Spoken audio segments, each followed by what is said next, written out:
want to give you a heads up. We have a quorum, so we'll begin the meeting.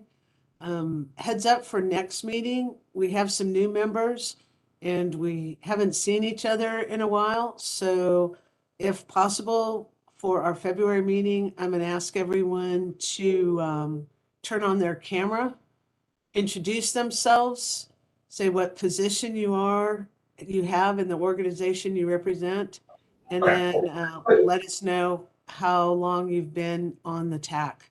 That'll help some of our new folks that are just coming on and remind others like myself whose memory starts to get fuzzy.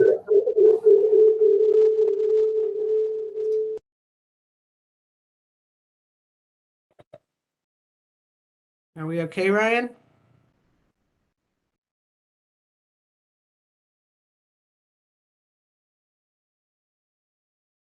All right. Okay, so let's go on to item number 2, approval of the October 17th, 22 meeting summary. Does anyone have any questions on this?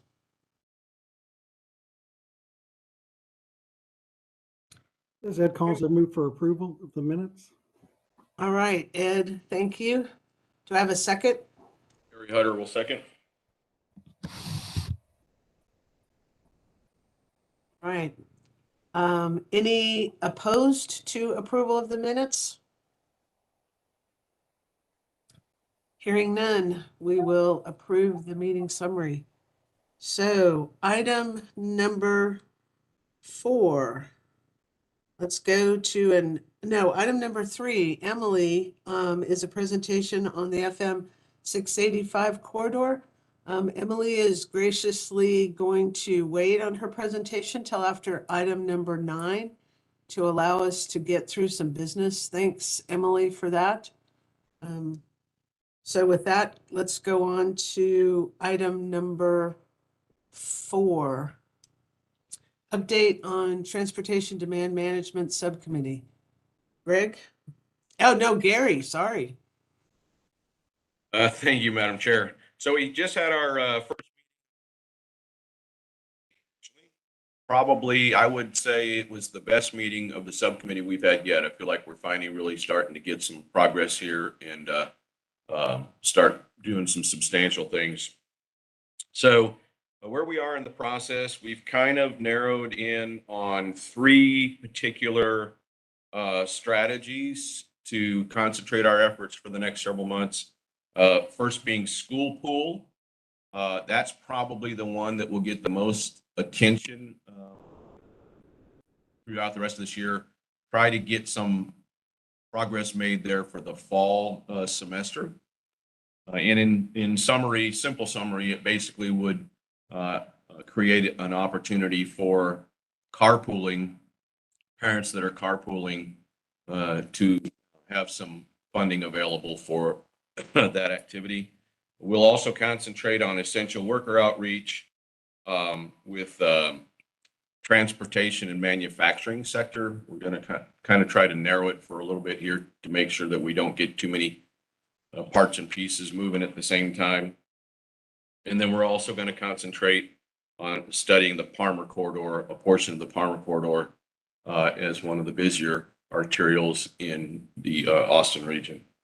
So again, there's not a lot to specifics to share other than we've kind of narrowed it to those 3 strategies to provide all of our attention for the next several months as we continue to push the program forward.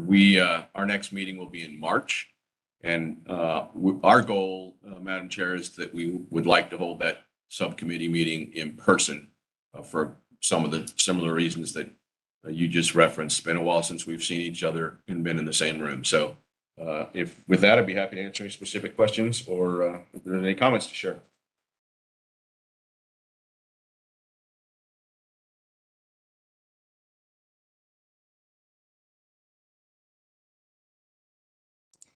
Anybody have any comments, questions for Gary? Ed? Yeah, on the committee, we also have had a guest, I guess, from the mobility group. That's kind of the transportation management group for our region, and we're going to have a presentation from them in a future meeting. But you might want to consider, and Gary, sorry I hadn't talked to you about this, but maybe that there's opportunity to have that be as ex officio member, non-voting member, or something like that, because they are doing many of the same things that I think we're talking about, and they're a great resource. And to have them be part of that committee, I think would be appropriate. But just something that may come up for consideration. Yeah, yeah. Lori, what I was referring to, Lisa Kay with movability. She's really been, she's been in the last two meetings, but more as an observant, which she's not agendized, so it limits us a little bit about her participation. We want to be careful that we're following the rules. So I think Ed's got a good idea there. I've talked to Nara about it as well. We'll look at explore some opportunities to see how we can include potentially some of the work that they're doing. We don't want to duplicate work, obviously. So if there's an opportunity to share some resources or information. Nira, Ryan, Chad, any comments about that you want to share? No, I'm going to echo what Gary said. Is that since they're not part of the TAC, they do get extended member invitations to attend all the subcommittee meetings, and if they want to have an item on the agenda, they can just reach out to us, and we can add them on the agenda. And I just wanted to, don't want to step on anything else that Gary said. I just agree with him. Okay, so you guys will figure out how to make it happen. Yes. Okay, good deal. Are you all, is CAMPO staff having a hard time hearing or talking? Is that why you're clustered up next to the camera? We're having audio difficulties. Can you hear me from this distance, Lori? I can. Okay. Then we're trying to, we're testing to see if we can get the mic on the laptop there to work. So it sounds like we're okay now. Okay. Okay, we are experiencing a little difficulty. I can see y'all, and I was wondering what was happening, so. She can hear us here. Okay. Okay, so nothing else on number 4? All right, let's move to number 5. Presentation on regional traffic safety plan for Mr. Kaufman. Good afternoon. Can you all hear me? Yes. Okay, good. I'm working off of the devil's laptop, and after 3 years, I'm actually getting rid of it tomorrow. And so it seems to know that we are parting ways, and it is giving me a lot of grief. So glad you're able to hear me. I'm Jeff Kaufman with the Texas A&M Transportation Institute. I'm here to present on traffic safety plan we've been working on to help address the growing safety problem in the region. The region's experienced some significant growth over the last decade. With that growth, it appears that the region's transportation system has become more dangerous. Regional players like you take safety improvements into account when submitting your projects to the MPO for consideration. But legislation, starting with MAP 21, suggests that MPOs specifically need to play more of a role in improving traffic safety. Federal regs are requiring that CAMPO and other MPOs establish performance targets for reducing fatalities and serious injuries in the region. With these regulations, CAMPO also recognizes an expectation that it plays a larger role in improving regional traffic safety. So to that end, TTI has been asked to develop an implementation plan for CAMPO to address the problem. A couple months ago, TTA conducted a state of safety assessment, which was presented to the TAC back in October. Looking at the data and also looking at what other MPOs across the country are doing in terms of addressing traffic safety. We met with local safety implementers in the CAMPO region from various focus areas and disciplines to get other ideas for implementation. And the outcome, which I'm here to discuss, is a proposed plan for CAMPO as the MPO, specifically with a set of activities that can undertake to address the region's safety issues. Next slide, please. To start, I want to just go over a few slides, providing brief overview. For those who haven't seen the presentation I gave in October, I have some new preliminary data. And unfortunately, I'd love to tell you that it looks better, but in fact, it looks worse. Starting with regional crashes, total crashes have been on an upward trajectory since 2012. And while we had somewhat of a reprieve during the last 2 years due to COVID, preliminary figures are suggesting that the region has experienced a high in terms of total crashes for the decade. Next slide. In terms of fatalities, contrary to expectations that COVID would have resulted in a corresponding decline, fatalities actually continue to rise over the past 2 years. I suggested a couple months ago, I expected a slight increase in fatalities over the previous year, but estimated fatalities were actually up 17% over 2021, and compared to 2012, almost 75%. Next slide. For serious injuries, the numbers fluctuated over the last 10, 11 years. 2020 had the fewest reported injuries, which was somewhat expected. However, 2021 had the highest number of injuries for the previous 10 years, despite things not fully recovering. Unfortunately, preliminary numbers are suggesting that the region is even going to surpass that. Next slide. Looking at bicycle and pedestrian fatalities injuries, and this is combined to reflect the federal performance measure that the MPO is required to report.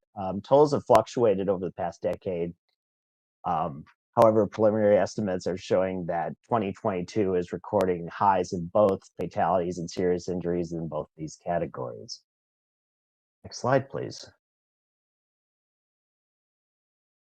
So I believe Ryan's still going to be discussing performance measures later in the meeting, but over the past few years, CAMPO has chosen to adopt TxDOT safety performance measures to meet its Road to Zero effort to reduce fatalities and serious injuries to zero by 2050. So what does that look like for CAMPO specifically?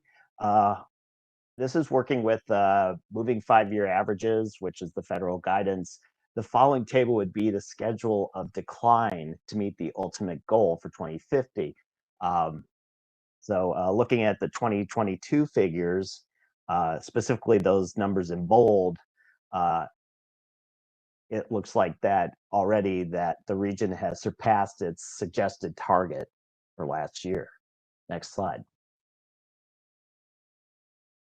So before I get into recommended projects that this plan contains, I just want to acknowledge that while all of you are making various safety efforts and improvements in your construction projects and in your enforcement efforts, there are other activities that are going on within the CAMPO region that are trying to address other aspects of traffic safety, specifically behavioral aspects. And so these are a list of different efforts going on, and the plan draft has additional information about these efforts for you to review. Next slide, please. In terms of developing the plan, it was important to identify not just what CAMPO's role is in addressing traffic safety, but also its abilities and its limitations. TAC and Policy Board have acknowledged the importance of safety by including safety improvement as a critical component in terms of TIP and RTP project selection processes. But it has conducted other efforts to address the safety problem in the region, including commissioning the Regional Active Transportation Plan that looks at providing a regional network of bike ped facilities for the region, with a series of recommendations on facility design and policies for developing safer pedestrian and bicycle transportation systems. CAMPO's also put out the Regional Arterials Concept Inventory, which provides a series of best practices in arterial design with an emphasis on improving safety for other users. The Incident Management Study looks at ways to facilitate the rapid clearance of incidents to ensure faster treatment of the injured and to prevent secondary crashes on the freeway. Also, as part of the incident management effort, CAMPO has dedicated funding for the HERO program, which assists patrons that are involved in crashes to help direct and clear incidents in a fast manner. And finally, CAMPO has been working on and has presented in the past, working on its safety information dashboards for localities and interested citizens to be able to look up crash information and be able to try to identify what your problems are and that you can make decisions in terms of your safety efforts. Next slide. While CAMPO has integrated safety in its efforts, it, along with other MPOs, are somewhat limited in terms of what it can do. CAMPO can't construct roadways or make safety improvements specifically. And while Texas has dedicated money through its Highway Safety Improvement Program, it's not funding that's allocated directly to MPOs like Cat 2 or Cat 7 funding. It's something that you'd have to specifically apply for by yourself. And it's also recognized that one of the things that has been looked at is about increasing enforcement of traffic laws. While state funding is available for that, CAMPO doesn't have any funding that allows for enhancing those type of activities, like providing overtime for drunk driving enforcement. However, CAMPO can do projects like commission studies to identify problem locations, as it has done in the past. Also, it can provide financial, which is important, can provide financial support to grow and enhance other proven activities. A couple slides ago, I listed a bunch of programs that are providing such activities, and those are potentially opportunities that if they perform well, that perhaps with more funding, they could not just do more, but expand their outreach throughout the region. Next slide. So with all the conversation looking at what was available, we had put forth a series of potential strategies that the MPO can undertake to help address traffic safety in the region, including providing support for local regional programs. As mentioned, identifying funding worthwhile safety programs to invest in and potentially grow to allow for expansion throughout the 6 counties. A regional traffic safety outreach effort, which would provide funding, ideally in conjunction with other partners, to get effective multilingual outreach to the public about traffic safety. Regional traffic safety clearinghouse, which would be a central repository with various safety countermeasures, education materials, studies, and data to assist with safety efforts. The commissioning of local safety plans, which would provide funding for localities to develop their own safety efforts. Road safety audits, which would identify safety deficiencies on identified high incident roadways and propose low cost implementations for potential redesigns. An environmental justice zone safety assessment, which looks at areas identified in the RTB as predominantly minority low-income areas, which have often received less attention in terms of infrastructure improvements. So the project would be dedicated to addressing those areas. Next slide. We look at a study of high incident intersections, which will look at a variety of intersections a year, probably around 25 or so, to identify and propose low-cost improvements. And this is a little different than road safety audits. It would be a single study that would potentially look at intersections in multiple jurisdictions in order to help reduce costs by doing it under one study as opposed to multiple studies. The conducting of speed intervention and traffic calming studies to identify potential speed interventions and traffic calming measures to reduce speeds, especially in high traffic multimodal neighborhoods. The conducting of a right turn on red prohibition study, and that's to help address pedestrian safety specifically in conjunction with right turns for vehicles. It would look at specifically at intersections with large number of past pedestrian crashes and how perhaps people who are inappropriately turning right on red are hitting pedestrians. And so that would specifically look at that. An e-scooter safety study to further look at how e-scooters integrate with the transportation network, how to reduce scooter-related injuries, potentially recommend ordinances for promoting safe scooter usage. Access management studies to help identify opportunities to improve safety through the reduction of roadway access points and the corresponding conflict points. And finally, continued incident management support for programs like HERO to quickly remove incidents, protect affected patrons, and reduce related congestion.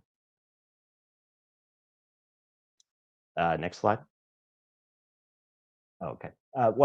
This plan it's been sent back to the group that helped provide input for their comments, and we'll be bringing the document back to you, hopefully within the next couple months for acceptance.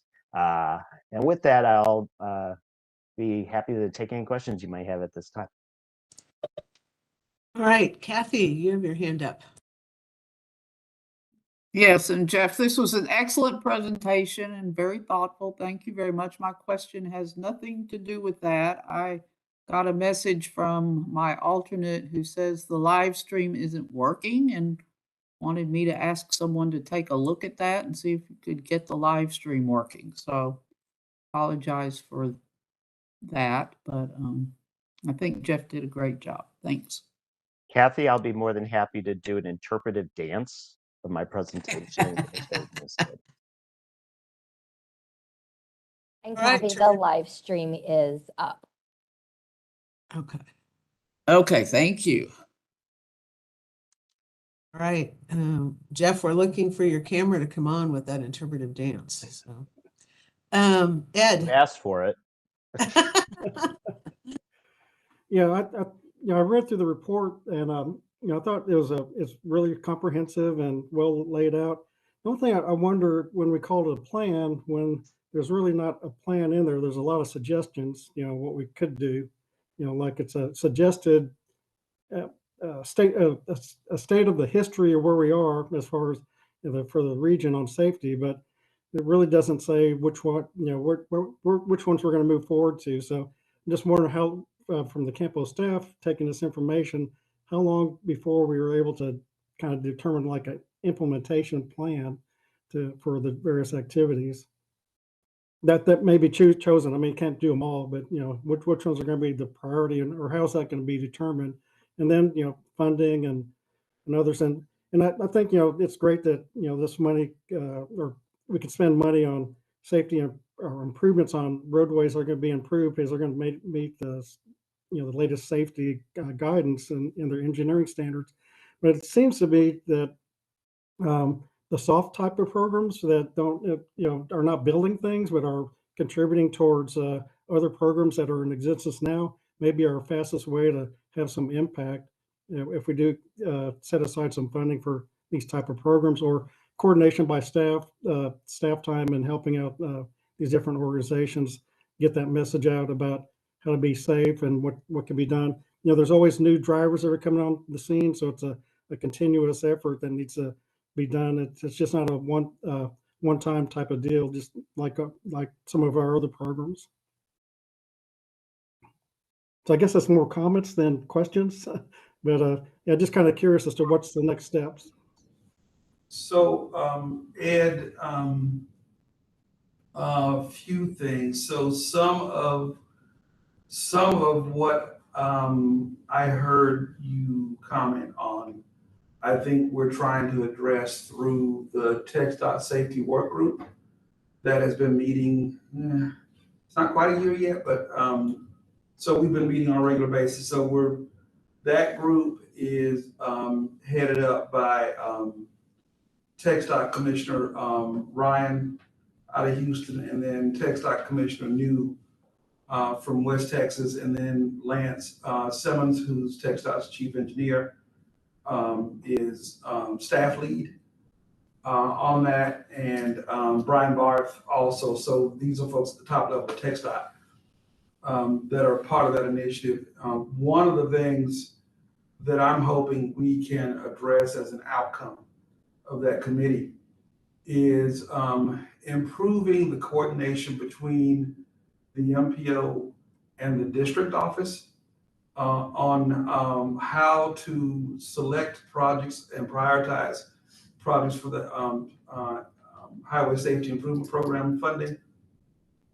Because right now, while the district does come to the board before everything's programmed, we're sort of seeing things right towards the end instead of on the front end sometimes. And so I think there's some room for improvement there. Then in terms of program areas and, like you said, the soft stuff that could use some more enhancement, we're looking at that. So an example, last month, I think it might have been November, there was an event held at the new TxDOT office over in Southeast Austin. And it was sort of a collaboration between the department, CAMPO, City of Austin, and one of our local consultants. And they brought in students from the Ann Richards School for Girls and charged them with some safety ideas and asked them to come up with solutions. It was a good event, really good event. And I heard things that sort of changed the approach that I've been taking to things like ITS in some cases. So one of the things I've asked my staff to do is to work with our local governments and also with the department to come up with a safety campaign. And we will go back to the students at the Ann Richards School for Girls and use the students that won the awards. There were prizes at the end, and develop a campaign in particular that would target high school students, young drivers. That's where we're seeing a lot of reckless driving and fatalities in some cases. So we are starting to think about those things, Ed, and starting to fund those. And Jeff has also been told, for example, that if we've got communities that want help looking at fatalities in their region, he can do that under our contract. And I know he's helped San Marcos before. So we're looking at things like that. Yeah, sorry, just one follow-up. Is there a breakdown as to where these accidents are occurring? Because they're not all on the state system, I imagine. There's probably all over. It just would be good to kind of get a handle on that. Maybe in a future study might help identify where those type of accidents are occurring. And because some of it could be it's local streets, and they had to really put together a program that would help them in those situations, as opposed to things that TxDOT does probably already some of their campaigns. Ed Deere was telling me that the safety dashboard that we've been building, I think did you tell me it's live? It's on the website. So it's live now, but that information is on there. Also, in addition, back in, I guess it was October, there were 2 documents that were included that were looked also at local roads as well. It was one, it was a proposed high injury network, which looked at pretty much all local roadways to identify which ones specifically stood out in terms of serious injuries and fatalities. Also, there was an intersection assessment, which looked at pretty much all the intersections and identified a host of intersections, and it was both on and off system that identified intersections, not just in terms of injuries and fatalities, but also just crashes in general. So it got to that, and Ed, I could send both those assessments to you. Yeah, now that you mentioned, I do remember those, but yeah, it'd be good to send out to the group as a reminder, and also for our new committee members. Okay, in that case, Nirav, you have all their addresses, so I'll let you send that. But also with that, some of these studies or some of these other efforts, if the plan in general is accepted and the list of strategies are accepted, they'll all have to be programmed eventually into the tip. Unless there's some that can be done out of available planning funds that can be programmed into UPWP. But so that would be something that some of these can be programmed in a lot faster than others. But it's while we've identified costs, it's just a matter that some of these projects will have to come back to the TAC and the policy board for ultimate approval to be included on it. Okay, Cole, you have your hand up. Yeah, thanks. I wanted to share today we finalized our City of Austin Vision Zero data for 2022. So, similarly in Austin, we've seen a new high record for 118 people died last year. It turned out that 3 out of 4 of those fatalities occurred on state-owned roadways. Getting to Ed's point. Also, we saw 46 people killed while walking, which is a disproportionate impact that we're seeing. Also, when it comes to strategies within Austin, with our own safety investments at intersections, we're seeing a reduction in severe crashes by 31%. So, when it comes to talking about strategies, I think a lot of us have more control over how streets are designed and operated. So I think we're kind of in a unique position when it comes to making real differences, preventing these fatalities. So that's all I had to share. Okay. I had a couple questions if I don't see anything else. How, Ashby, does this fit with the regional safety action plan? The SS4I. Oh, so thank you. So if we get a grant from that, this safety plan that you just had a presentation on will serve as the base for the next plan. So we would go and work with the counties in the region to develop those county plans that we discussed as part of the development for the Safe Streets for All grant. So this absolutely would be the basis for that work so that we're not duplicating it. All right, it's kind of a drill down effort. This was more the regional, and then we'd be looking more closely going forward. The second one was, and this is for Jeff and from you all, I had heard that NTSB had said they are seeing higher incidences of damage, and I don't know whether that is equaling fatalities or whatever, with the as we're moving forward with more electric vehicles, because of the greater weight of the vehicles when they're involved in crashes. Are we able to see any of that data in this effort at all? It is something that can be investigated. Looking at nice thing about all the crash data is that it tells us all the cars that were involved. So and it hasn't been done yet, but one thing I can look at is how what the nature of electric cars in the event of an incident. Specifically, I guess I'd be looking at those that would be quote unquote causing the incident. So that can be done. It hasn't been done yet. I'm sure there is more interest. It's still, overall, it is a very, very small fraction of the vehicles out there.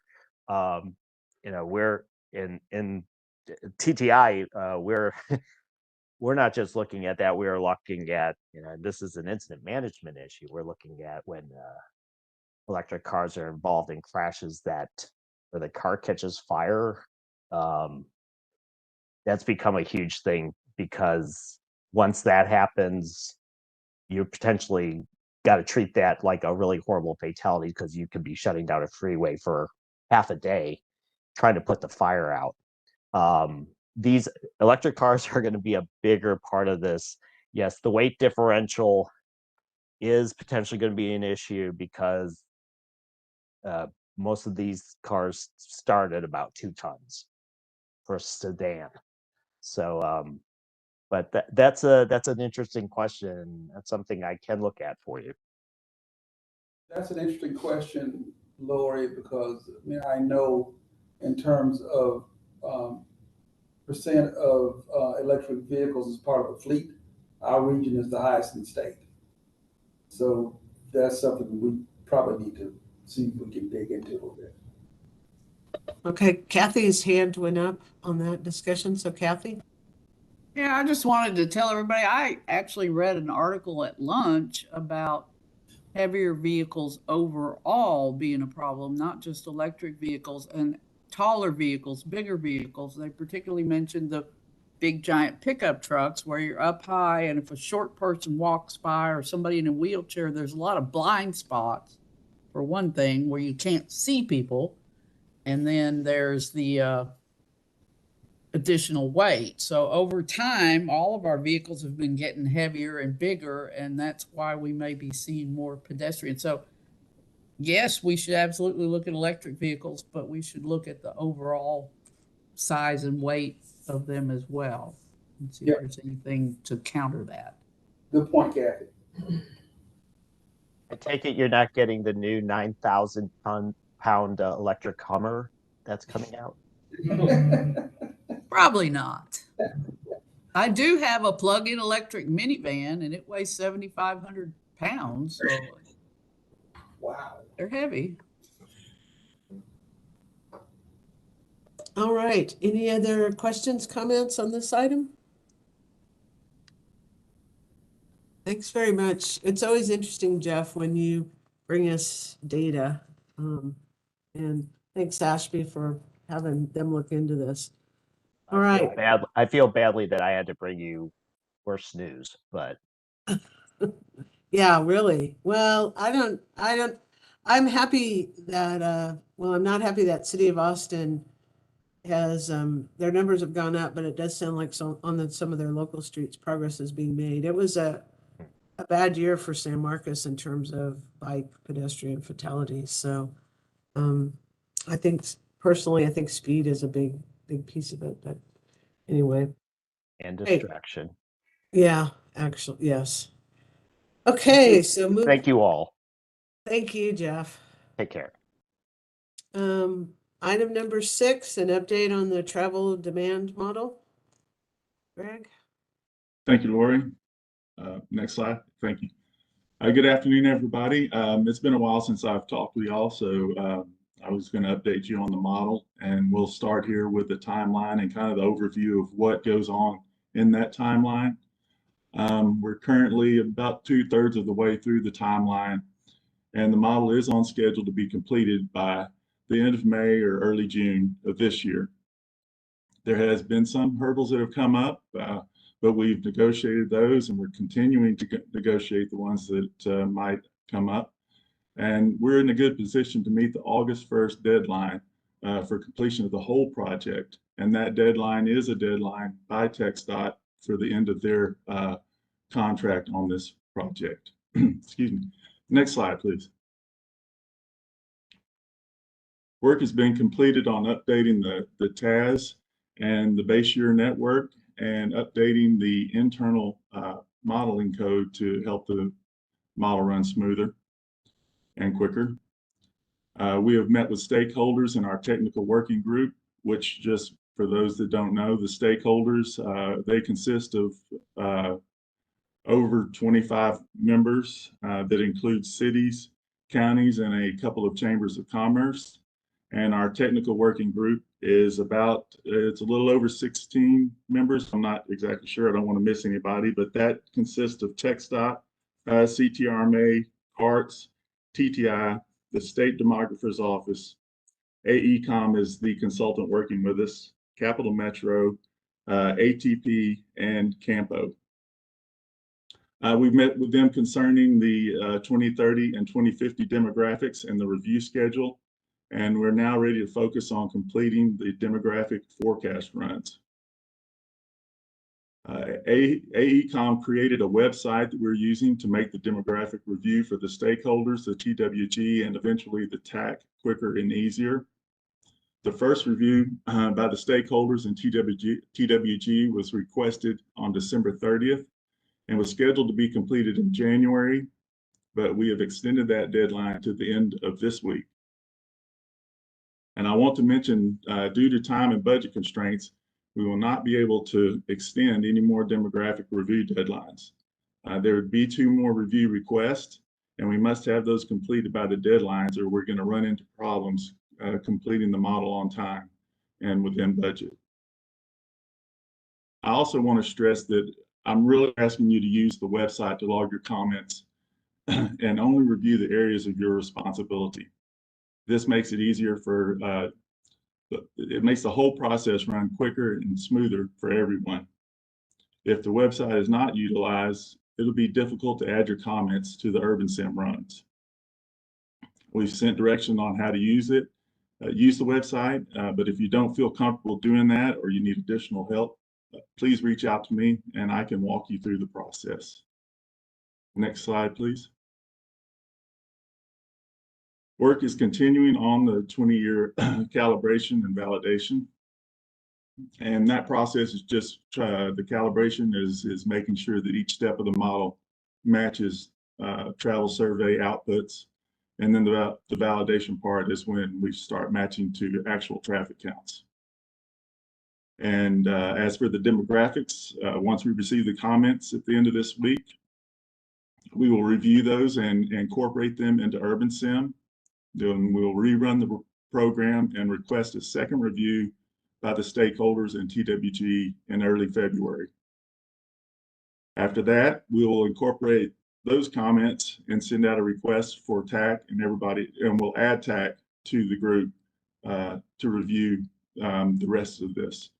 Just as a side note, there are 17 members of the TAC that are a part of either the TWG or the stakeholder group. So you'll get a chance for 3 reviews. But once we finish those next 2 rounds, we should have completed the 2030 and 2050 runs and have a new data set to start running the forecast model runs. And for the networks, we've utilized the TIP to update the 2025 and 2030 networks. And we will currently use the 2045 network as our forecast network with the addition of the changes that will be made to I-35 Central. We just received some data from TxDOT on that. And that'll be what we complete out our, air quotes, 2050 forecast run, but it will still be on the 2045 network. And then next year, when we have a list of fiscally constrained projects, we will add those to the network and rerun the model, and we will have the final 2050 model. There will be a TWG meeting within the next couple of weeks to update them on this and what work has been completed and what the next steps will be in the process. And that's my presentation, and I'll take questions.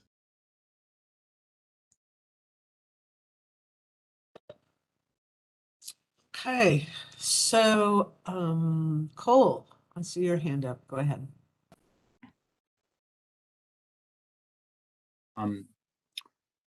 So I guess it falls in line with the timeline to develop the 2050.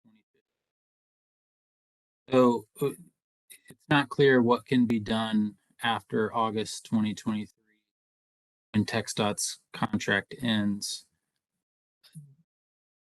It sounds like the demographics are being developed in advance of the 2050 RTP, which means there's no link between our transportation investments and our land use growth.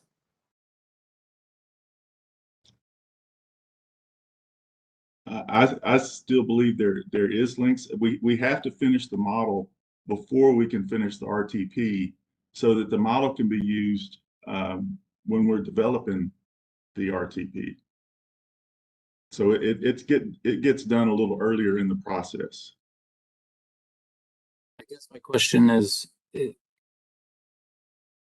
what can CAMPO staff do after the TxDOT contract to continue to allow for that iterative feedback from the development of the RTP and the development of the demographics? I'm a little bit confused. Yeah. Oh, are you asking, well, are you anticipating land use change, policy changes? I'm anticipating that when you develop a new transportation network, that you should anticipate developing updated demographics that are responsive to that transportation network. So, Okay, I'm following. yeah, so will the urban sim model like be rerun with the 2050 RTP, or are we just going to use what we finish this year and plan around it? Okay. Let me talk through that. And we'll get you an answer. Yeah, I guess it just in my review, and I'm not sure who else had the ability to review the draft demographics. It seems like the linkage between land use and transportation has been lost in the region. You know, in past plan updates, it's almost been a critical piece to ensure that our investments go hand in hand with the growth, and that investment actually influences where the growth goes. So I'm not sure if any of the municipalities in the region reviewed the demographics and kind of saw whether or not their jurisdictions were, you know, absorbing the expected amount of growth, or if it was realized that a lot of it's actually being absorbed in the unincorporated areas, and that has a different impact on our transportation systems. So, what I'm getting at is that, you know, I really think that the TAC as a whole needs to understand these assumptions and what the implications are of the results. And I'm just, it's not clear to me if our region's technical advisory committee understands that. Okay. Let me absorb what you said, and we'll call you and talk about that some more offline. So I want to make sure I understand.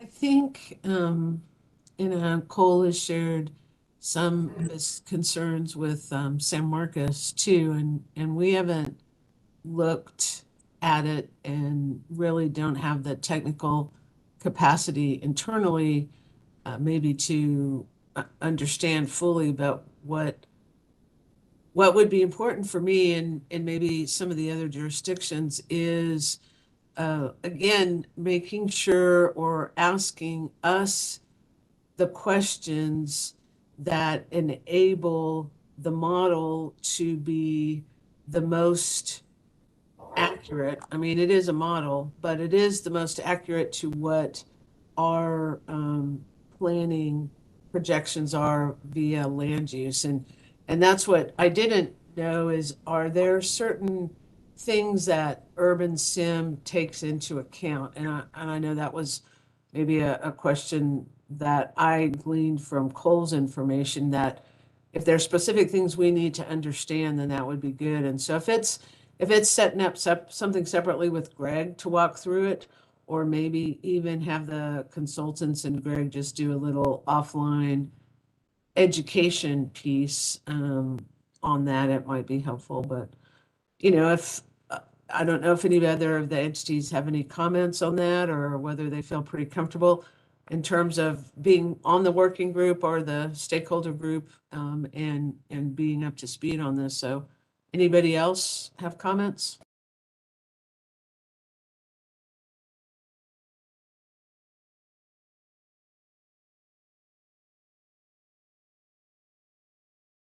Okay. Well, then, I would certainly be interested in learning a little bit about it. I know that this was one of the things that came up on the last plan update towards the end, and maybe was not quite, I don't know, I don't know if resolved is the right word, but maybe completely understood. And so we don't need to drag everyone through it if there's not that interest, but keep me in mind if you work something out with Cole, or I can sit down with Cole and y'all. Kathy, was there something you had? I just wanted to say, from a county perspective, I think we'd be interested in learning more about how the assumptions are for counties, and in particular, whether a lot of the information that we fed last time for the 2045, the adjustments that we made in 2045 seem to have gone by the wayside. So we're going to need to do that again. But long story short, I think counties, even though we don't have any land use authority, would like to better understand this model too, or at least Travis County would. So put us in that group. Thank you. Okay, thanks. Charlie? And Kathy took it, said everything I was going to really. We've done a quick look and do have some concerns on things that we've seen that we thought we corrected in 2045. And I just am not sure on why those would have changed. What caused where in 2045 we were saying, there's going to be more population growth here, than we've gone back and looked, and it's like it's gone. So I don't know what the differences is in the two models. So like Kathy's saying, I do want to be involved in taking a little bit, or getting a better understanding what could have caused that. Because it definitely we've seen issues around in the Pflugerville area, western Travis County, and a lot of population growth where we've in previous plan update said no, that there's BCP, there's federal preserve in these areas. They're not going to be growing, but it seems that for some reason the demographic model is putting population there where we've said before it's not going to be that much. So I just need to get a better understanding. I would be appreciate to be included in that discussion. So Okay, Amy? I just wanted to echo what Charlie and Kathy were saying. Bastrop County would also be very, very interested in throwing our hat in the ring to kind of get more involved and get a better understanding of how that works, because we have a lot of the same concerns over on our end.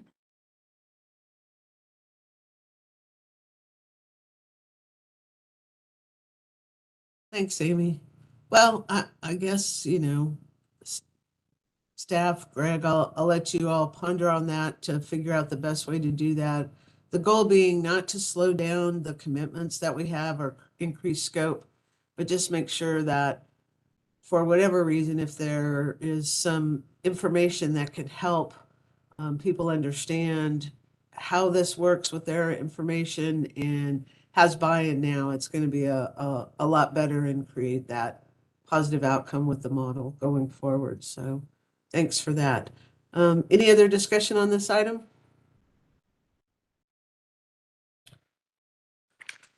Okay, so item number 7.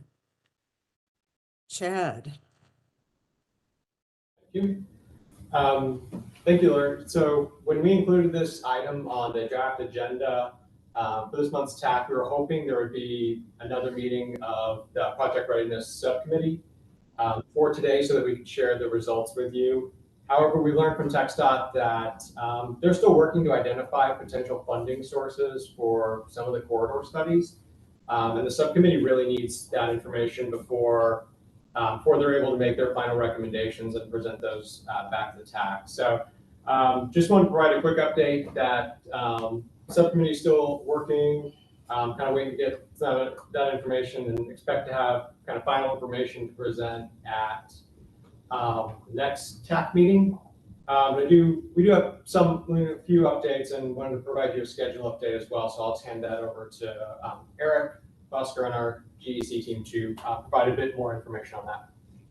Yep, thanks, Chad. Yeah, so the prioritization subcommittee met in late November, and that was, I believe, their third meeting, and had a really productive discussion and came up with that list of projects that they would like to see started as soon as possible. So like Chad said, the district is looking at ways they could fund each of those projects. So it'd be really great if they're able to fund those studies.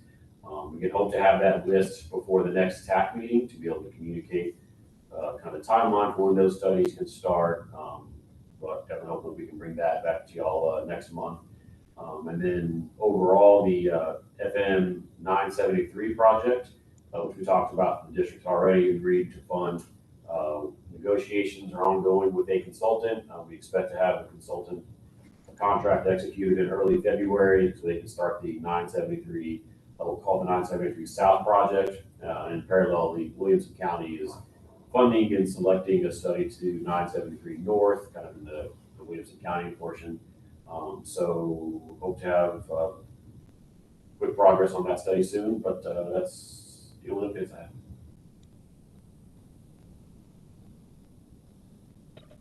So to cut to the chase, TxDOT may kick in more money so more corridors could get studied?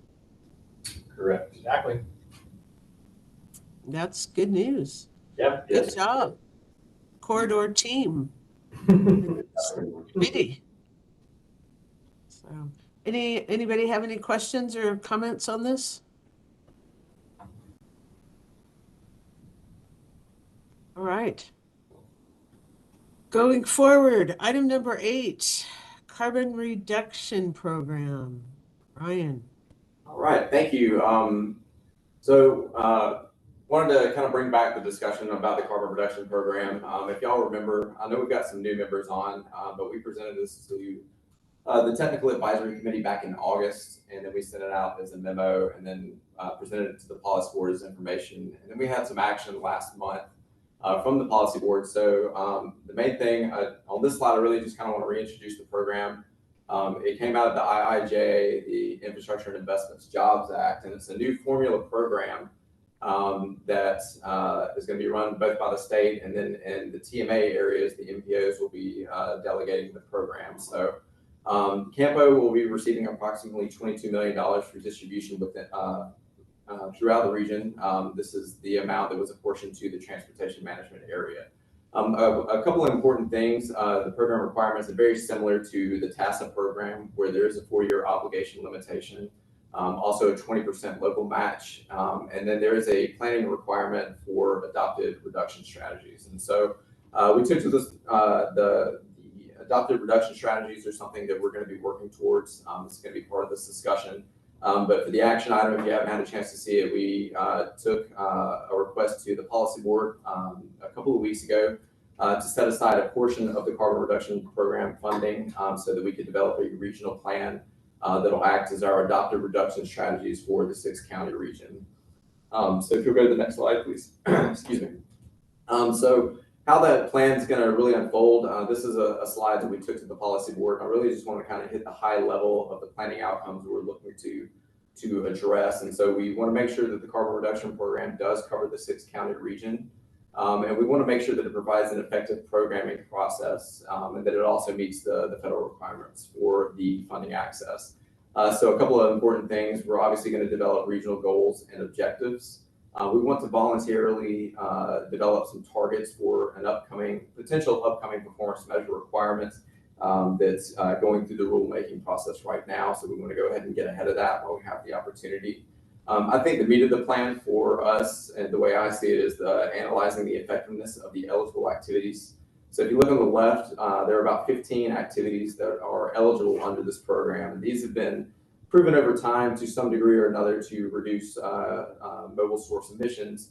But what they hasn't been done is have all of those studied kind of together. And we also want to make sure, so we want to analyze those for effectiveness, see which ones are more cost effective against others, and really kind of set and look at those in the context of what our region is actually capable of and what our situation is. So really kind of customize a way forward. And so that really kind of goes into developing a project selection process as well. We want to figure out whether or not we can incorporate it into our existing criteria, or if we need to develop a new project selection process for this program.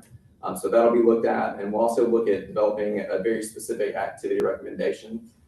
This is going to focus on, a lot of it's going to focus specifically on what the Transportation Policy Board itself can actually do in this case, whether it's not funding out of the CRP or other activities that they can do. So we want to make sure we're developing that activity recommendation. And then we also think this is an opportunity for to set the foundation for an air quality program.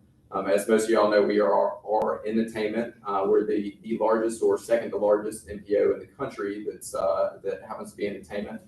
So we want to proactively make sure that this planning process looks at that situation and make sure that we're being proactive and staying in attainment, because that's something we want to do. And we think this is an opportunity to really kind of set that foundation.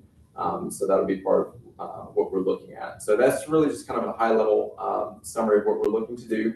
And so we have set out, we'll be going forward with a procurement later on. But the main discussion I want to have, if you had a chance to watch the policy board, there was a lot of discussion about how to spend this funding now and what we can do with it. So there are really kind of three scenarios that kind of developed out of that really want to kind of talk with the technical advisory committee about.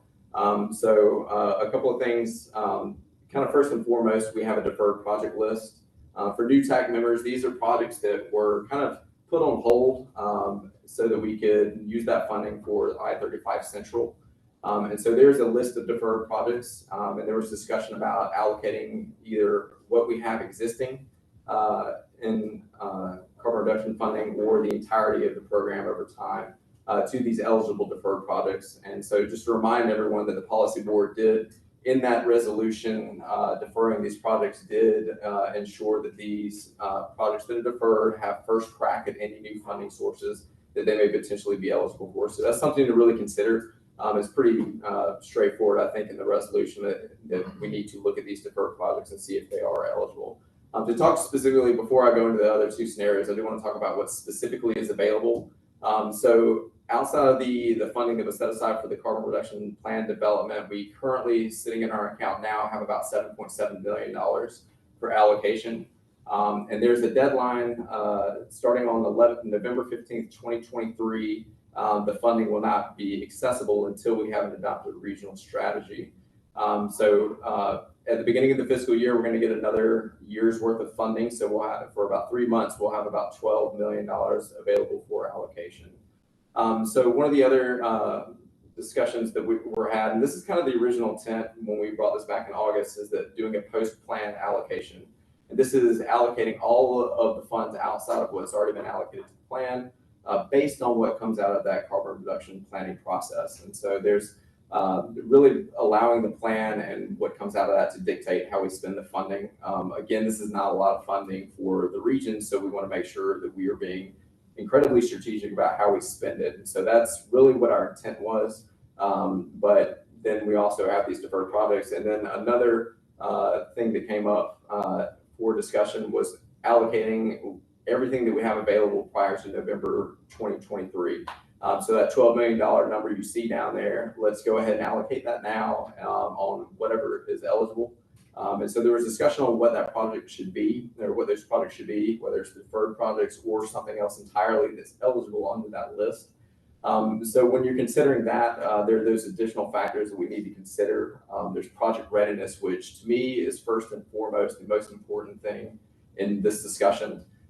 We have 8 months essentially to obligate those funds, not allocate, but obligate in the federal system. And so in order to do that, the project essentially has to be shelf ready and ready to either develop an AFA, have an active AFA or be on system where it can be put on a project.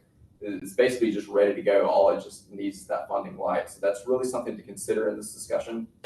I know we talked about inflation was kind of one of the other things that was kind of pushing towards this current allocation before November 15th.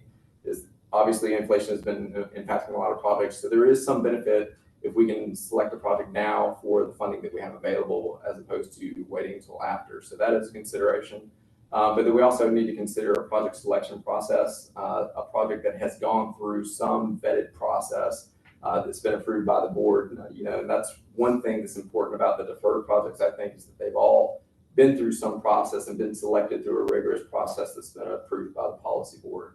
And then again, it comes down to the policy board actions as well. When we move forward with a recommendation, if appropriate, it's really going to come down to what that policy board, what they want to, that commitment to those deferred projects. And so we're kind of tossing all of this around. I did want to talk about the deferred project list specifically, going back to that TBD commitment. So what we sent out was a list of every deferred project. We did a quick review of what was potentially eligible under the eligible activities of the program. So to think of it at a high level, it's anything that's not at a capacity is essentially eligible for this program. And so if you look at the ones on the blue, those top three, those are the ones we identified out of the category 7 list. That's the SCBG funded deferred projects that the policy board is selection on. And then TxDOT also has a separate list for Cat 2, 4, and 12 projects that were also deferred. There were some in there that were also eligible. So to talk specifically about a few of those, there were some ITS projects that kind of seemed like they would be a good fit. We're working with TxDOT now to check on readiness for these, but we certainly want the feedback of the TAC. As far as the Cat 7 project list goes, the Colorado River Scenic Byway was one that was put together by the RMA, and now it's a joint partnership between the RMA and TxDOT. That project is not going to be ready in time for obligation before November 15th. So the next eligible project potentially is the RM 620 at Anderson Mill. That project we need to look at to see if we would have enough funding. We certainly wouldn't have enough to cover it before November 15th, but if we absorbed all of the potential funding from the entire program, that could potentially be refunded, but that would be after we develop the plan. It's certainly not, we won't have enough funding for it at this time. So outside of that, we've basically got all of these projects listed from the 2, 4, 12 list. And so that's really kind of the high level. I know that's a lot that I threw at you, but we really wanted the board was pretty clear that we wanted to kind of have this discussion. I think there's appetite for a recommendation when we go back in February. And so we want to kind of throw everything up against the wall and kind of see what sticks and really get your feedback as TAC on what you think we should move forward with. I think if there is a project that is ready on the deferral list, I think that would probably be the most appropriate route to go based on, our obligation essentially to the sponsors to refund those projects. Whether or not we go into that 2, 4, 12 list or just stick just to the Cat 7, something I want to talk to y'all about as well. So, and I know it's my understanding, I think there's some appetite for some other projects potentially that we could select. So with that, I'm sure there'll be plenty of questions. So let's kick off the discussion. Thank you. Okay, so I'm just going to go in order of hands. Heather, I saw you first. On this list to us to show where it is in the development cycle and when it might be ready to let. Because Anderson Mill, we're not going to clear till later this year, and it has right of way and displacements, and we still haven't done PS&E. So I think it can wait to get funding until a little bit later. So that's good. But if we could maybe add what stage it is in development so we can compare against this list would be good. Could everybody hear Heather?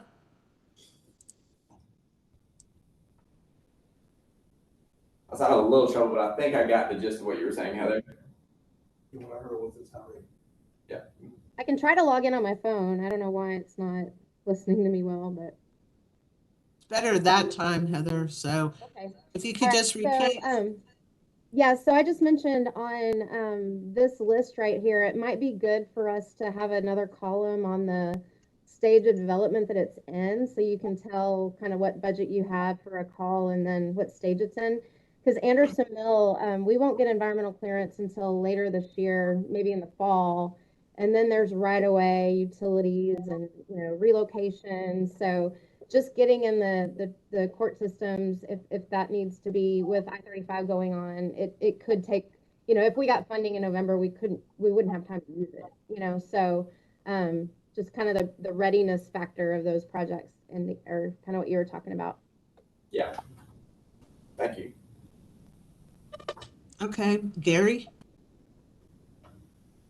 Thanks, Lori. Ryan, I'm curious as to why new capacity is excluded, because it would seem to me if you're reducing idle time or congestion, especially in adjacent facilities where you're constructing a facility that's relatively adjacent to a crowded facility. Can you expound on that at all? Honestly, like that's part of the planning process that we're going to look into because the eligibilities were kind of cobbled together.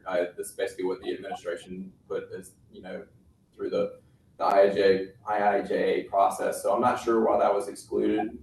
So that's one of the things we're going to look at because it's on the surface adding capacity, and if you can reduce congestion that way, then obviously you'd be reducing emissions and idling. So that's something certainly we're going to look at and see if we can get the data behind that to really kind of make a case for that recommendation, because that is one of the things. If you look, Amanda, if you can go back to that eligibility list, at the very bottom, there's other activities that are eligible with a demonstration of emission reduction.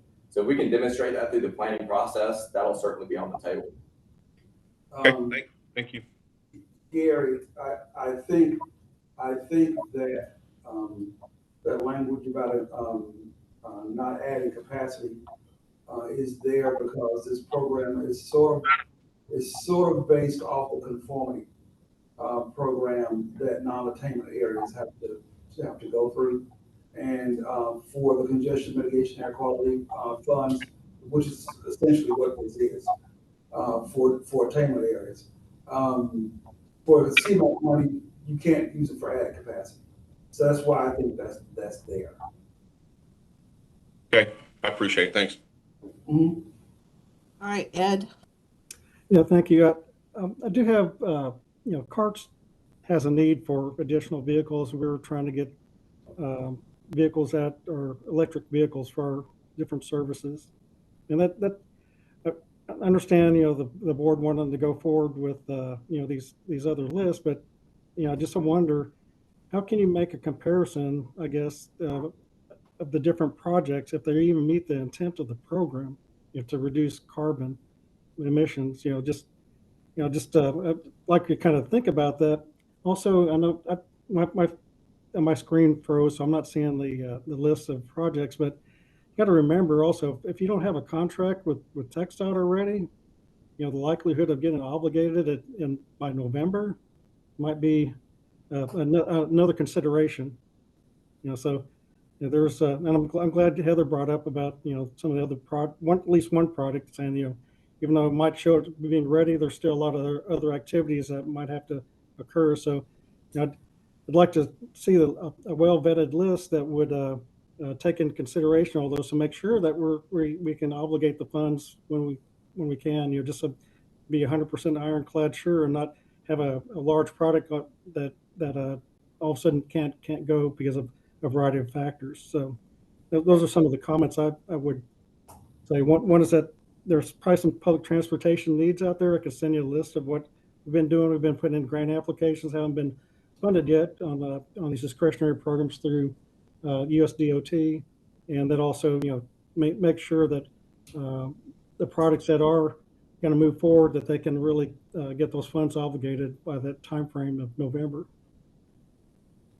Yeah, no, it's a good point, Ed. I mean, that's why I mentioned the readiness was the most important thing, because like if it's a brand new project, getting an AFA in 6-7 months, then get that FPA on top of that. I mean, that's a tall order. That's on top of everything else. I mean, so that was kind of why the readiness is the most important thing, and why we would if there's nothing on the deferral list that's ready to go in that time frame, which likely there may not be, then we have to wait until after the planning process, or unless there's an active project with an active AFA that we can amend that may meet all those qualifications. But readiness is the most important thing. And going back to what y'all need at CARTS, that'll be one of those things we look at through the planning outcomes. We'll get that project selection process put in place so that we can compare, and that CARTS and other sponsors can submit their requests for funding, and so we can, obligate those funds to projects that are actually going to meet the intent of the program.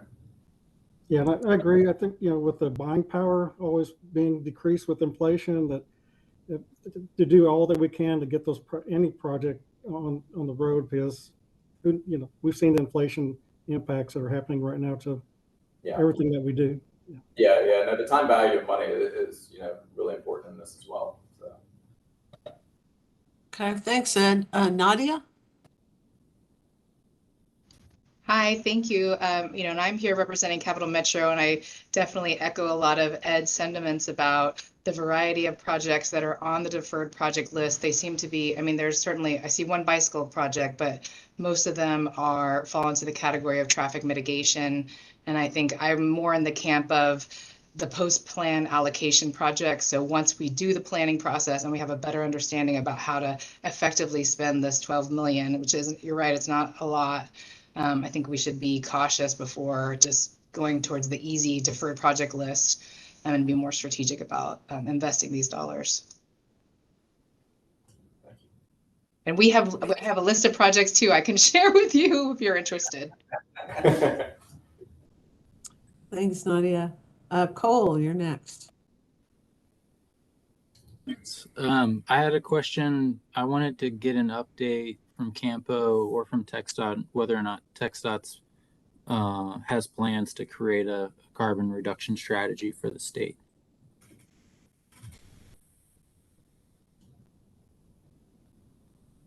I can answer from our end. I haven't heard anything. There is a discussion that we have next month regarding the funding, how it's going to be listed in the UTP, but I have yet to receive a response on whether or not the state's going to move forward with a carbon reduction strategy. And that was part of the discussion we had at the policy board, just to let everyone know. So in the regs, you'll see that the state, it's written where the state's the one required to do the carbon reduction strategy. But a couple of reasons why we decided to move forward with our own is because, A, we don't know if the state's going to move forward with one or not. And so we don't want to be beholden to what the state decides to do. We want to move forward with something now, especially given the time value of the money. We want to move as quickly as possible in getting this program up and running, essentially. And we didn't want to be waiting on anyone else for that. And then the other thing I think that's really important is the state may decide to take an entirely different direction on their reduction strategies versus what we as a region may want to do. And I think that's what the planning process is really going to suss out. Something that's really customized for the 6-county region that reflects us as a region, not the state. They will certainly be in sync together. The one conversation I did have with the planning department at TxDOT was that, they were just ensuring that they're going to be working together in tandem, but I think that's really important. And Lori, I know I wanted to point out, speaking of that UTP conversation, is that San Marcos, as a small urbanized area, did receive, they're going to receive about $100,000 a year through the duration of this program, so about $500,000. I think there's discussion at the state level that money will be rolled into the amount that we got as a TMA, but I'll keep you updated on that as well, because I think they're going to list it in the UTP in conjunction with the TMA funding as well for our region. So I know you'd asked about that, Lori, so we'll definitely keep you updated on that. But as of right now, everything's TBD on the state side. Lori, does the city have a preference on whether or not the San Marcos money is rolled in with the CAMPO money? I don't know. I'd have to ask around. I think we'd much prefer it to be rolled into the CAMPO group than have it rolled into the state overall, as like the TASA funds are. So yeah, but all right, that helps. Thank you. I think that'll be helpful. We'll certainly make sure that the money stays in the San Marcos area. I think because that it is dedicated to the smaller urbanized area, so that would be a critical thing. But yeah, and y'all be on the steering committee as well, so to make sure that this plan reflects what y'all want as well. So. Okay, Kathy. I have one question and then one comment. The question is, when you look at this project list, most of these projects cost more than $12 million. So can you allocate partial funding to a project or obligate partial funding to a project? Or is there really only maybe the 2 ITS projects on this list that would be viable? That's a good question, Kathy, and I think the reason we looked at all of them is because, and most of them, obviously, we won't have enough funding by November 15th to fund it with the 12 million. But I think there was discussion at the board whether or not to allocate all of it, even if we don't have it in the bank yet. So that's why we look at them. But I think you're absolutely right. I think if we're talking about allocating something right now, those 2 ITS projects on 360 are really the ones that kind of stick out.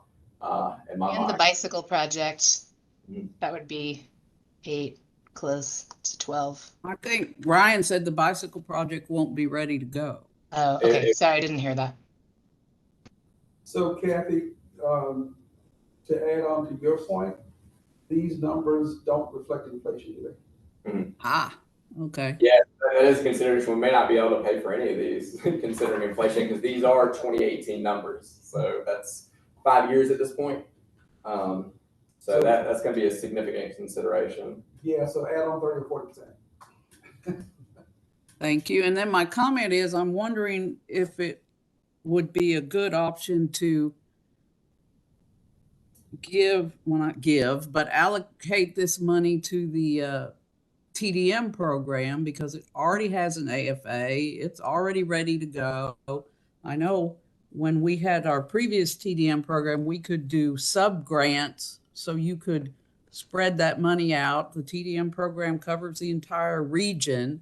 So maybe that is another option that we should put on the table. Okay. Yeah, I think that's a really good point. And Ryan Ashby, was the board expecting some input from the TAC for their February meeting? That was my understanding on, with these scenarios, if y'all have a preference, overwhelming preference for one over the other. I think I was a little unclear, and actually maybe whether or not we were going to be making a very specific recommendation in February or not. I didn't hear them asking about a specific recommendation. I think they wanted us to go back and have the conversation that we just had, and then see what input from the TAC. But I don't think they were expecting to vote on anything, Lori. I didn't hear that. I think unless there was maybe an overwhelming, consensus, I think, on how to move forward.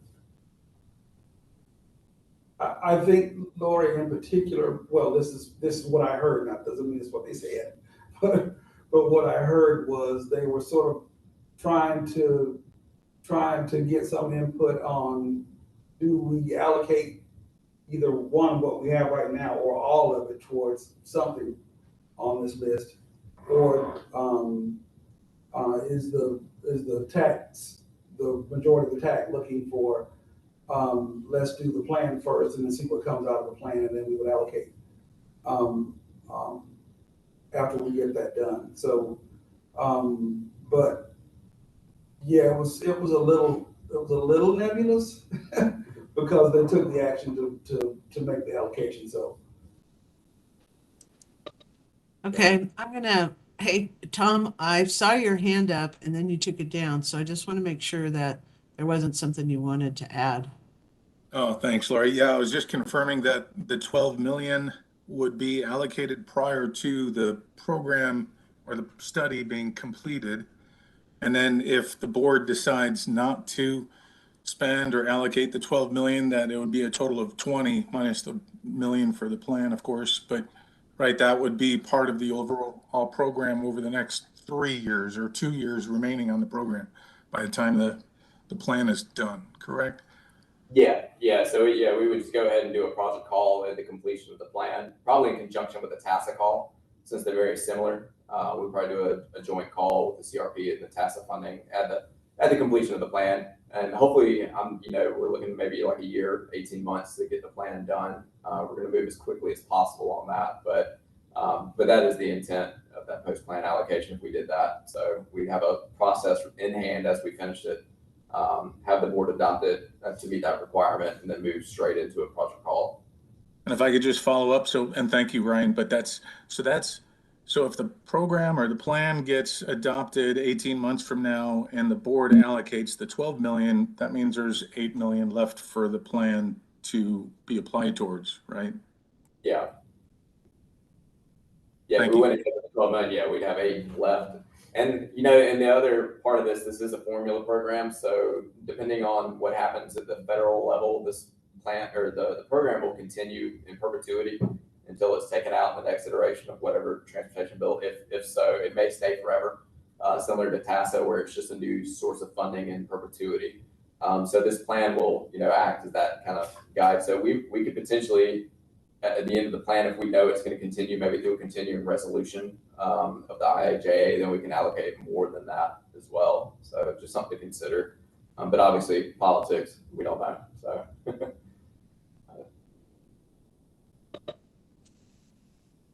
Okay. Well, I know I listened to the meeting and there were, I think it was City of Austin, maybe Cole, was that at Ashby, or one of the council members seemed to have an idea that this would be, if there were some projects that could be demonstrated, they wanted to be able to use those funds.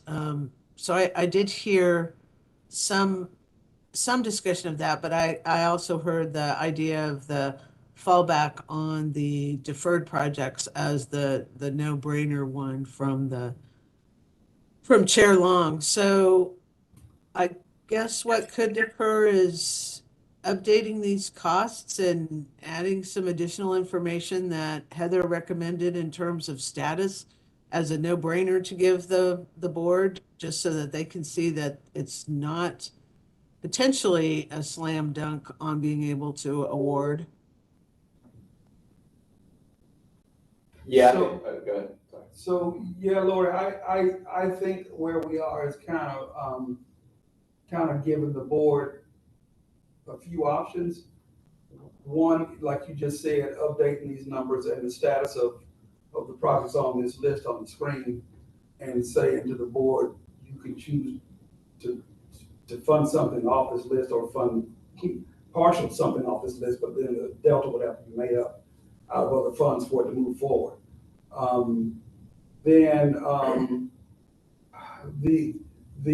I guess the other option would be,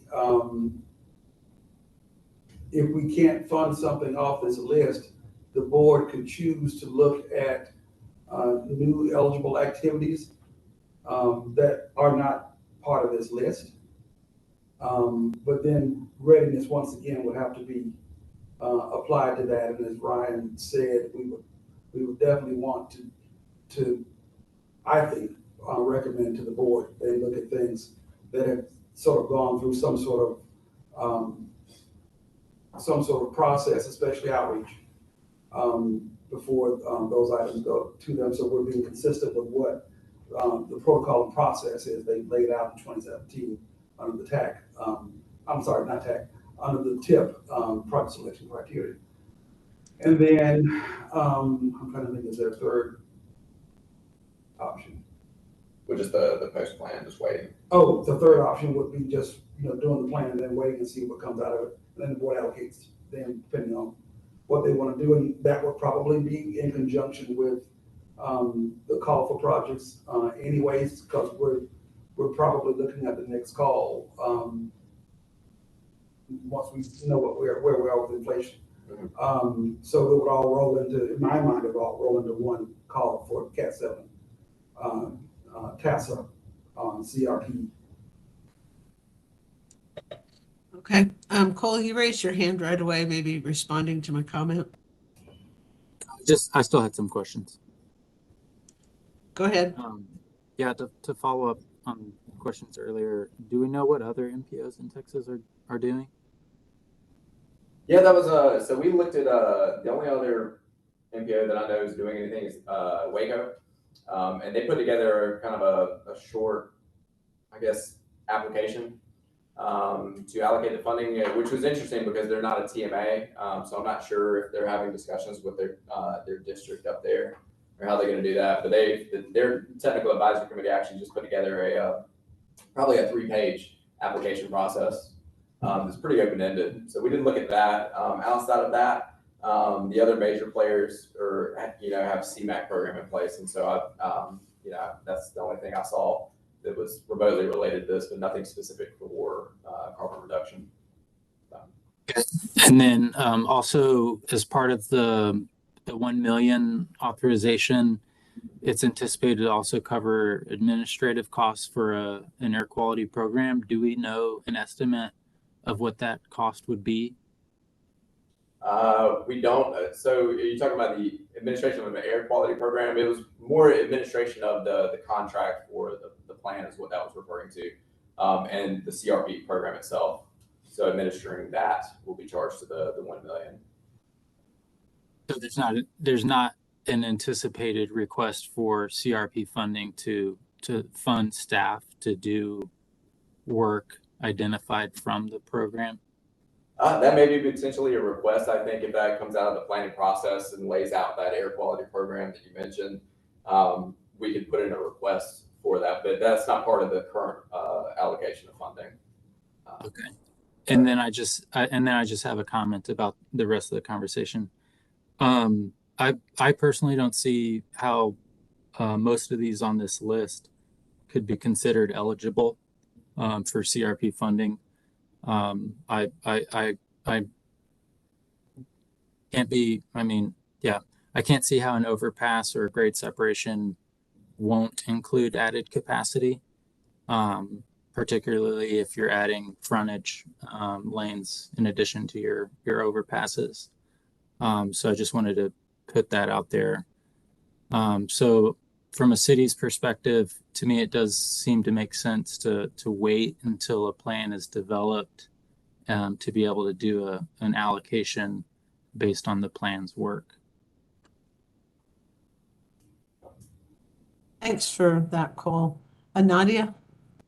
Sure, and I agree with Cole, and I want to put another vote in for Kathy's idea about supporting the TDM policy. I thought that was a good one and something that the board could support, given that it's work that CAMPO has already put in, and it's supporting work that we've already put together. So I really like that TDM idea as well.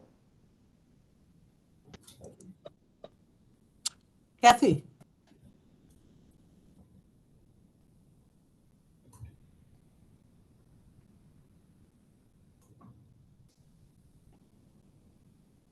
Kathy, did you have something you wanted to add? Sorry, I was muted. I got confused. I just wanted to add that when CAMPO redefined the TDM program, it now is not just behavioral based as a typical TDM program is. It's also transportation systems management. So that can include some on the ground projects as part of a TDM program. Those are now included in the definition. So.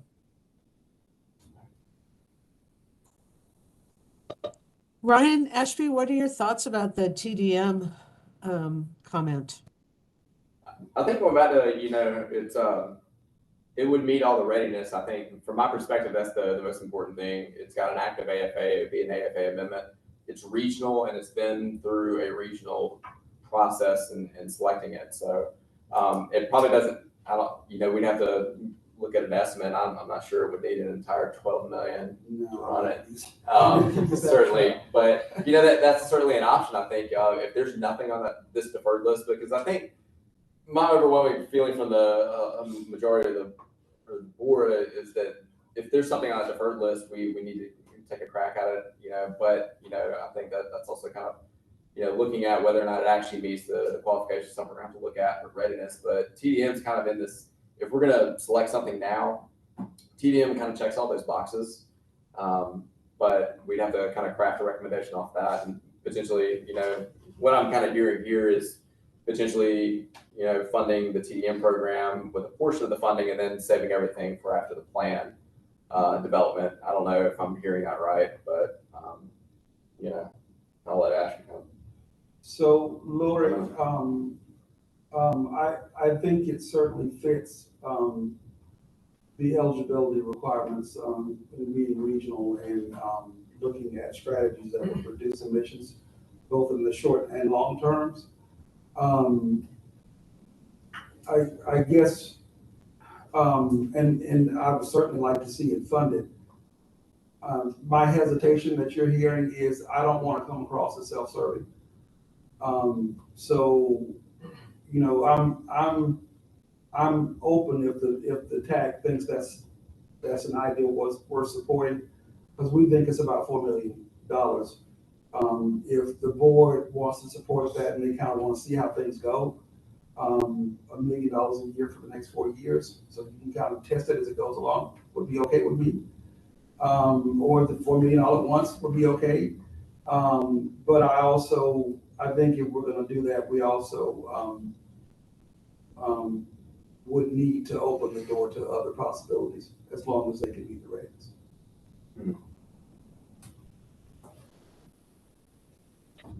Okay, well, there's some folks out there that we haven't heard from, and it sounds like that Ashby would like to be able to take at least some sense of the TAC back to the policy board in February.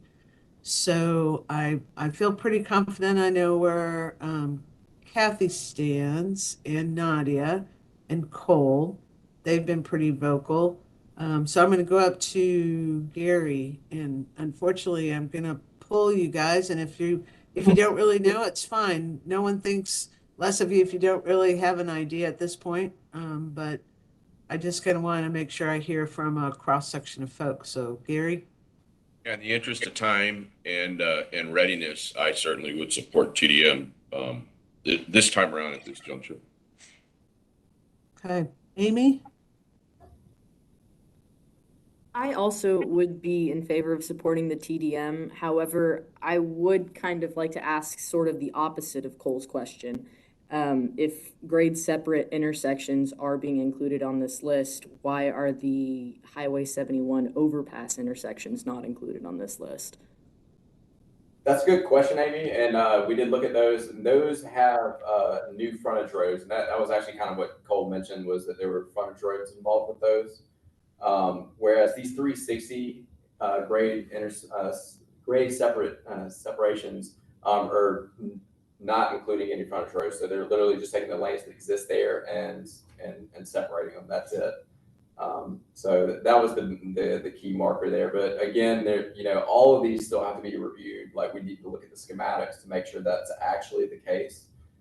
Those at surface level look like they were adding capacity. These don't. So we would have to take a deep dive into those if they pass the readiness. I mean, that's obviously the big issue at first, but if they're ready, then we can take that deep dive into the schematics. But that's the reason why you're not seeing them on there. And they are also much more expensive, I think, than, that just depends on the intersection. Actually, I take that back. So. Yes, Amy, we actually have been looking at that, because when this program came out, and we checked with DOT to see if grade SEPs were eligible, we totally were. That was the first thing that came to mind to me, was the two deferred overpasses in Bastrop. So yeah, we are looking at it. Thank you. Thanks, Amy. What about Charlie? You've been pretty quiet. Yeah, okay. It won't be bad. Little question on the TDM. Is it going towards the program, or is it going to a specific set of projects? I'm not. Well, and that's a good point that I kind of wanted to bring up, was that we would need, if we decide to go forward with the TDM thing, I think we need to show the board a very specific scope Right. for that. And so, I mean, if Neer wants to talk on that, because I know they've got some ideas. Yeah, we'll just go back to Gary's item earlier, yesterday, I guess. Essentially, there are three main strategies that the TDM subcommittee has been discussing. That's implementation of a school pool program, targeting essential workers, especially along certain corridors, and so targeting essential workers and targeting employers and employees along FM 734 and US 79. So it's mostly, the consultant is preparing a budget to show how the money would be spent over the next 4 years, for at $1 billion a year for 4 years. And we expect to have that ready, I think, by the end of this week. Okay. Well, I'm kind of I mean, I think TDM is another option because I'm not seeing anything like the deferral list is not going to be where I think the money can go. But I do think we did. I mean, knowing what our Commissioner Howard, I think was one of those, and another representative on the board, Amy Patillo, definitely had some ideas on getting this money to projects quickly. So I do want to see it go somewhere. And I think I'm leaning more towards TDM at this point. Charlie, and I don't know if this helps, I don't know if this helps or hurts, but how the NERV is laid out, that this could go towards project strategies on Palmer and 79. That also ties in with the quarters work. So, okay, right. Yeah, that light bulb just clicked in my head. Well, that's why we chose this quarter. Yeah. Well, okay. But timing, are those won't be ready to be obligated, right? That quickly? Or am I confused on that? No, I think by being on the front end, we might be able to get some things vetted and get them considered before we go in design schematics. So we'd be actually on the front end of something for a change. Okay. Is there any other lists that, I mean, just off Campo staff's head, TDM, is there anything else that we're missing? Something. I couldn't think of anything, honestly. The readiness thing really kind of, shrinks this list a lot. So that's kind of the main thing. And so, and if something wasn't ready, then we were just kind of leaning on the post plan allocation. So, because it's federal funding, it's not easy to spend. I think that's the other thing is like we went and picked out a hat from there's a lot of different things I think to consider if we're thinking of a new project. Like we did essentially have to do a project call, have to vet these things and make sure they're ready. Things like that we wouldn't have time to do. So there's nothing really outside of consideration projects. Yeah, I think Ed's got his hand up to tell you his list, but I'll stop there. Yeah. That's exactly right. I mean, it's actually listed in one of the eligible, categories of projects is public transportation, and so we can get those funds obligated very quickly. We're, like I said, we've been putting in grant applications and trying to get funding not only for congestion reduction type, but it's also expanding the charging systems, and those will be available to the general public as well. So there's multiple benefits, but unless we bring it up, we probably won't talk about it. So. Well, and Ed, to your point, just thinking about Carson specifically, might want to reach out to the state as well, because they've received everything for the rural areas outside of the small urbanized areas. And I know, Carson does serve, inside of the region as well. But I would be having those conversations with the state because I'm sure they're trying to figure out how to spend this funding. I don't know. And I'll definitely keep you updated on that when we move forward with or have that conversation with TxDOT whenever that happens. So. Okay. Thank you. Cole, I think I've heard from you. David Fowler, any comments that you might have?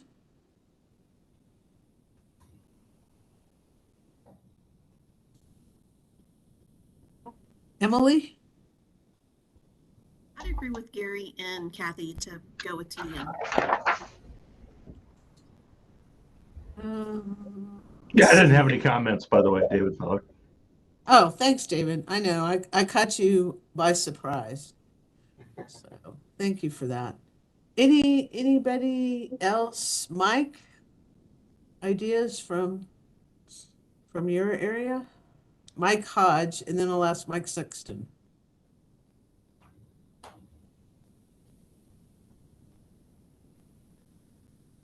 Not hearing from my Well, it's colleagues. Ed Collins again. I do support the idea of giving for TDM to be one of the projects that could be implemented with these funds. Okay, thanks, Ed. Mike Sexton?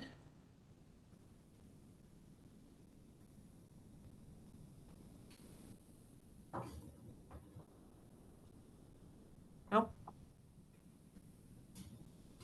Okay, Mike Hodge raised a thumbs up. Okay, what about Tom? What did you weigh in on? I have to go back and look at yours. Godala? Yeah, I'll do a thumbs up as well. Okay. You know why else it's really quiet is we don't have Bob Day on here.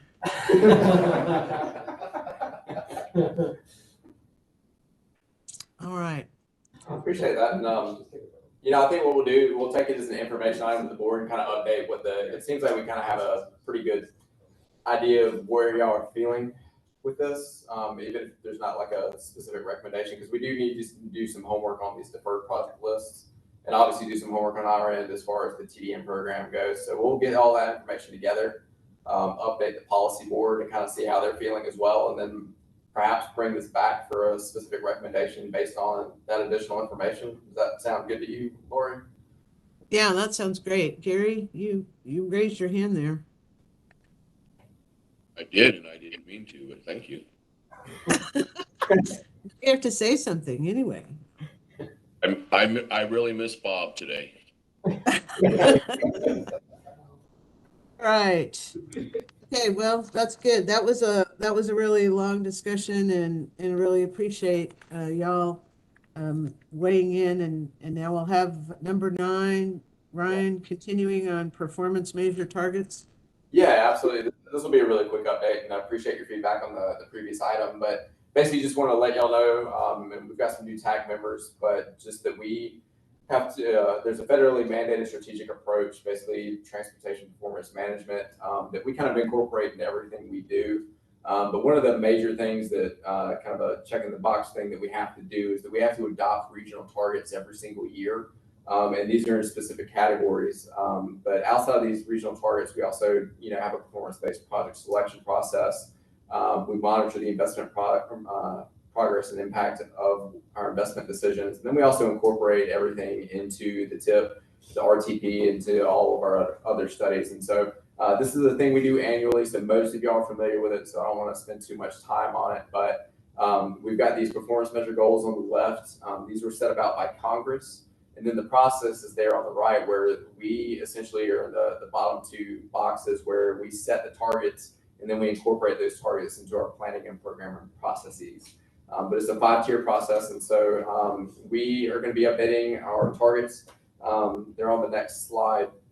We basically have 5 targets that we update, or 5 categories, excuse me. There's PM1, which is safety, PM2 and 3, which is related to infrastructure, which is like bridge conditions, and pavement conditions, and then also system performance, which has to do with basically time reliability. And then on the transit side, we have transit asset management, which looks at the state of good repair of their facilities and trucks and buses. And then we also have transit safety targets. And so we're going to be taking this to the board as an information item. The only targets, we've received some targets. If you can go back to the previous slide, please. So we have received safety targets that are updated from TxDOT. This is something we do every year. And so one of the options we have, and I want to be very clear, that we can adopt our own targets or we can adopt the states. We have opted to adopt the states the last 5 years. This is the most straightforward approach that we have. It's always a healthy conversation, but I'm looking for the TAC hopefully to recommend that we just continue on with our state adopting the state's targets. Again, this kind of bleeds into the conversation we had earlier. We have a transportation safety plan that we're moving forward with that does have a separate set of targets that we could potentially adopt. But right now, I think for just meeting the federal regulations, we're going to adopt the states again. So I just want to make that recommendation from staff. That's the best way forward because it opens up a whole host of things. And then we've also got the PM2, 3. If we can go back to the other slide, please. I think it was trying to send me a message. But anyways, we're still awaiting PM2 and 3. from TxDOT, and we will be receiving those in the next couple of weeks. And then we're going to be doing, we've gotten some transit asset management and some transit safety targets that are still coming in, but they're likely going to stay the same. So we will have PM 2 and 3 next time. So with that, that's really just an information item. Again, it's kind of rolled into everything else we do, like our safety dashboard, safety plan, and everything like that. You can go to the next slide now, Lois.